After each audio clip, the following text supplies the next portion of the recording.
Hello, I just wanted to record a very short training video to help you guys when we're out to know what to do and how to react, how to react and how to respond when if we are ever called upon as angelic services, if we're ever called upon to work in a facility. First of all, the first thing that no matter where we are, no matter where you're working, what your assignment is, you always want to represent angelic services the best way possible.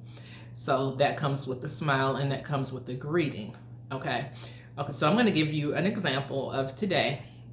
Today, I actually worked in a facility to help with one of our clients that she's had a downward spiral and her family needed some extra help. So that's the first thing. When a family hires us to give extra help to go into a facility, that's not for us to go in there and to do nothing. Okay? Because they're wanting that extra assistance. So therefore, we have to go in. We meet with the family before so we know exactly what they're expecting, and we want to show our best. We want to put our best foot forward. Okay, so when I went to this community today, the first thing, we have to follow their rules. Okay, every community, any and every community that you will go into, if you ever have to go into a community, they're going to all have their own rules. So what I had to do, and most of them, you always have to sign in at the front desk. Now, during this time, because we're still with the COVID pandemic, they usually will give you one of their masks, the type mask that they want you to wear, and that's okay. That's okay. But you always go in honestly and with a smile, because we're going to help someone. But we also want to be known for that company that has happy people. Okay. Front desk, signed in. Okay, so now I'm on to walking down the hall of the rehab center and come upon a nurse's station. Everybody's busy. They're working. They're doing, their thing. But as a caregiver, as an angelic caregiver, I make it my business to say hello. Hello, and I introduce myself. Hello, I'm Katrina with Angelic Services. I'm going to take care of client, and they're usually glad to hear that. They're glad, or maybe maybe you don't get a response, but it'll make you feel better. It'll give you those happy vibes. Okay, so the next thing is, whenever you are in that room, whenever you go in, we still knock on the doors. We still are entering that person's primary residence at that time.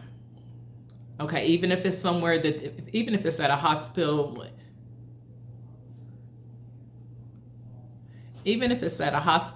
or any place, kind of like that, you still want to make sure that you always want to give respect, even in homes. If you're going to a client's house, we always want to make sure that we're giving them their respect, because we're entering into their place of living for that time. And you knock on the door and ask, is it okay to come in? Sometimes, this particular client, has been really weak, so I really didn't get a lot of, it's kind of a knock and go kind of thing with her, but that's okay. The therapy department was in there with her as I stepped in, so I was able to tell them who I was. I'm Katrina with Angelic, and I'm here to sit with this client A, and I'm going to try to help her eat. I'm going to encourage her to eat. I am going to give her a back rub. I'm going to massage her arm, and I'll be here for the next 2 hours for her. that started a dialogue right then with me, and it was actually PT, physical therapy, and occupational therapy, both were there. So if you think about it, at this point, we're building relationships as well. We want to be the premier home care company in this state. We are the premier home care company in this state. We are. Okay? This is how we continue to make sure this continues, that we will continue to make great relationships. Do we depend on the staff that's working there to do everything, and we're going to just sit? Absolutely not. Because again, like from the beginning, it depends on what the conversation was with us and the family and what their expectations is. And we also, all of that is also worked out with usually the facility ahead of time, so that we know what we can do and what we cannot do. Okay. So I had a brief conversation with the physical therapist, brief conversation with the occupational therapist. It can be just as, how is she today? Or, just hello. I hope y'all are having a good day. We want good vibes, okay? In everything you do, and that's a life lesson, always do it to the best of your ability, and always do it with integrity. You will probably hear me say that all the time. Always act with integrity. That's doing the right thing even when no one is looking.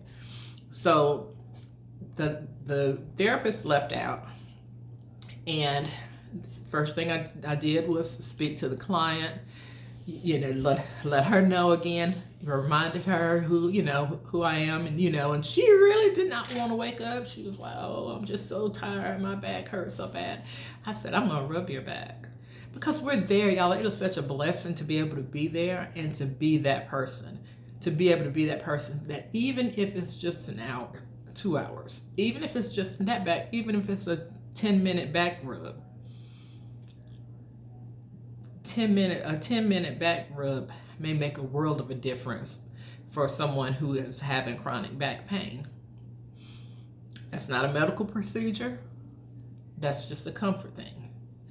And that's what we do. That's what we stand for. That's who we are. We are angelic services, which means we are angels that are here, and we're doing angelic things. We're taking care of people that are in need. Okay? Unfortunately, this client has also been having a lot of issues as far as not eating. So one of the things that I did was called for dietary at that particular place. And if you call, everything is how you handle the situation, because like I said, everybody may not be having the same kind of day, but I want us all on the same plane, on the same level, which is good energy. So what I did was I called for the dietary, and I asked them if they would bring soup, because of communicating with her family, we learned that she likes soup. She's eaten none of her other food, but if we can get something in her, then we're doing great, right? Okay, so push the button. Hi, this is Katrina. I'm with client A, and I was wondering if we could get some soup for her, some chicken soup. Yes, ma'am, we'll be right there. They brought it in happily because they knew that I was going to help her with it. We're helping them because, there's a lot of healthcare is, we all know, is short-staffed. I mean, with the different things that are going on. So they're overworked. They have heavier loads. So they enjoy, having us come in and helping and doing these things. Okay. So when she come in, I went and I actually got she likes to drink her soup out of a straw. We let it cool down just a little bit, and she drank probably half of her soup. But it was just, I was there to encourage her. I wasn't there to be on my phone. I wasn't there to just sit there and watch TV. I wasn't there to let her stay asleep. I was there to interact with her. Interaction is one of the key components to being a great caregiver. Interactions is one of the key components to also being a great person, no matter what your level is, whatever your skill set is. You have to have great interaction skills. You need to be able to interact with people, whether it's on a business level or a personal level. You always want to have a good interaction. And one of the things is by always, even when you don't feel like it, be pleasant.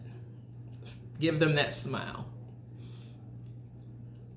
Encourage them. Tell them that they're doing a great job. That, and when I say that is, even if you got someone you have someone right now that's not taking in any food, any liquids, but now I've gotten her to have a half a cup of soup and probably about a half of an Ensure.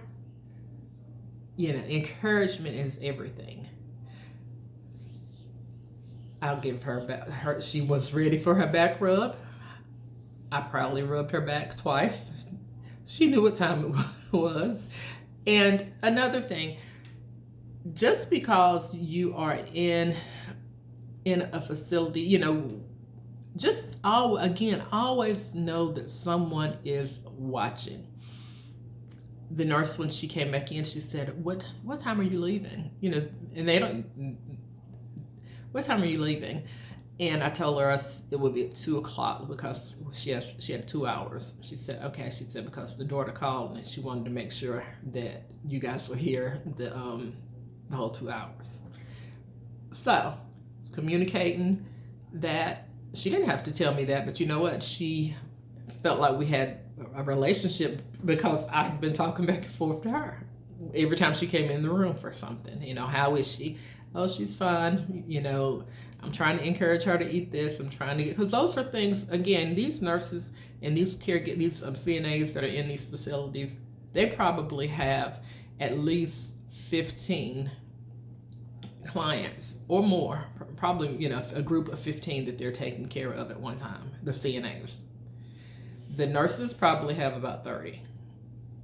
So if we can help relieve just a little bit of that, then we are doing our jobs, and they're grateful. So I just want you to all be uplifted and understand that part of what we do when we're in a facility. Anytime you're in the home, again, we are blessed to be able to be there to take care of them. A lot of times clients, so many times they may not feel it. They don't feel like doing it or anything that particular day. So there will be challenging days. But my expectation of you, of our caregivers, is that you will go in and you will do the best that you can to be as pleasant as you can. If you need to cry, do that in your car. If you're having a bad day, do that in your car, but don't bring any extra weight to them. Be professional, be happy, and take great care of our clients. Thank you.